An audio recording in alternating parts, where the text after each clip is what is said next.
రూపాయి తీసుకొని ఆటాన కూడా ఇస్తలేరు. మన పైసలన్నీ తీసుకుపోయి అటు ఉత్తరాన పెడుతుండ్రని సెంటర్ సర్కారోళ్ళ మీద ఎప్పటి సందో మనోళ్ళు గట్టిగానే గరమైతుండ్రు. సందు దొరికినప్పుడల్లా సౌత్ ముఖ్యమంత్రులు జోరుగా బాణాలేస్తుంటారు. ఇక ఇప్పుడు మళ్ళోసారి అందరూ ఒకటైతుండ్రు. నియోజకవర్గాల పునర్విభజన మీద కలిసికట్టుగా పోరాటం చేయాలని చెయ్యి కలుపుతుండ్రు. అంత కలిసి యుద్ధానికి తయారైతుండ్రు. అయినోళ్ళకి ఆకులల్లా కానోళ్ళకు కంచాలల్లో పెడతామంటే ఎవరైనా ఏంటికి ఊకుంటారు. ఇక అందుకే సెంటర్ వాళ్ళ మీద యుద్ధానికి తయారైతుండ్రు మనోళ్ళంతా. గదే డీలిమిటేషన్ చేస్తామంటారు కదా, అంటే రాష్ట్రాలలో పబ్లిక్ను బట్టి పార్లమెంటులో సీట్లు పెంచుతామంటుండ్రు. గట్లయితే దక్షిణాన ఉన్న రాష్ట్రాలకు అన్యాయం అవుతుందని మన లీడర్ సాబులంతా జంగులాడాయికి తయారైతుండ్రు. మొన్న సీఎం రేవంత్ సారు కాస్కారికి ఇదే ముచ్చట మీద మైకుల ముంగటికి వచ్చి మస్తు గట్టిగా మాట్లాడిండు.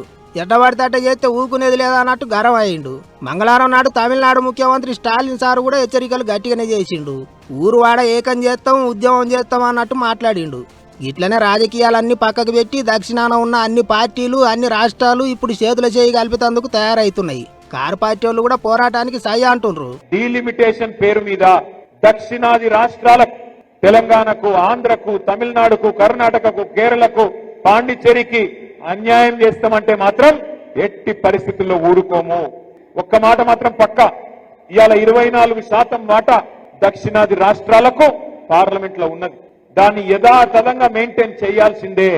లేకపోతే మాత్రం ఎట్టి పరిస్థితుల్లో తిరుగుబాటుకు, పెద్ద ఉద్యమానికి కూడా బీఆర్ఎస్ఏ నాయకత్వం వహిస్తుంది. అవసరమైతే కేసీఆర్ గారే ముందుండి నడిపిస్తారనే మాట కూడా నేను భారతీయ జనతా పార్టీకి, కేంద్ర ప్రభుత్వాన్ని కూడా చెప్తా ఉన్నా.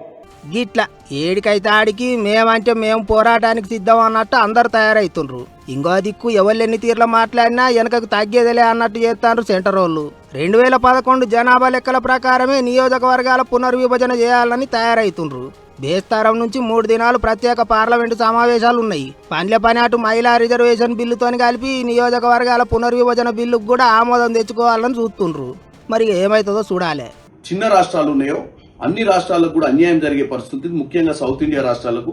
ఎందుకంటే ఈరోజు డబుల్ అయినప్పుడు వాళ్ళ సంఖ్య పెరిగిన తర్వాత దక్షిణ భారతదేశం ఆల్రెడీ నిధుల విషయంలో చాలా అన్యాయం జరుగుతుంది. ఇప్పుడు రాజకీయంగా కూడా అన్యాయం జరిగే పరిస్థితి ఉంది. కాబట్టి దీన్ని చర్చ చేయాలి. 50% ప్రోరేటా ప్రకారం తీసుకోండి, 50% మెరిట్ బేసిస్ ప్రకారం తీసుకోమని చెప్పి ముఖ్యమంత్రి గారు చెప్పడం జరిగింది. అయితే సెంటర్ వాళ్ళ మీద గరవైతున్న సీఎం రేవంత్ సారు తతిమ లీడర్ల మీద పువ్వు పార్టీ వాళ్ళు కోపానికి వస్తుండ్రు. దక్షిణాది రాష్ట్రాలకు అన్యాయం జరిగిపోతుందని చెప్పేసి రేవంత్ రెడ్డి గారు ఉత్తరం మీద రాశారు. ముఖ్యమంత్రి గారే, ప్రధానమంత్రి గారే ఇది దేశ విభజనకు దారి తీసేటటువంటి చర్యగా భావిస్తూ ఉన్నాం. రేవంత్ రెడ్డి గారు కాంగ్రెస్ పార్టీలో చేరినప్పటి నుంచి కూడా కాంగ్రెస్ పార్టీ యొక్క విభజన రాజకీయం ఏతుందో, విభజిత రాజకీయం ఏతుందో దాన్నే అనుసరిస్తున్నారు. దేశాన్ని మతం పేరు మీద, కులం పేరు మీద, ఇప్పుడు ప్రాంతాల పేరు మీద విడదీసే ప్రయత్నం కాంగ్రెస్ పార్టీ చేస్తుంది. గిట్ల నడుస్తున్నాయి ముచ్చట్లు. పబ్లిక్ ఎంతమంది ఉన్నారనే లెక్క ప్రకారం పార్లమెంటు సీట్లు పెంచుకుంటే నష్టపోతాం, వచ్చే ఆమ్దానిని బట్టి పెంచాలి అంటున్నారు వీళ్ళు.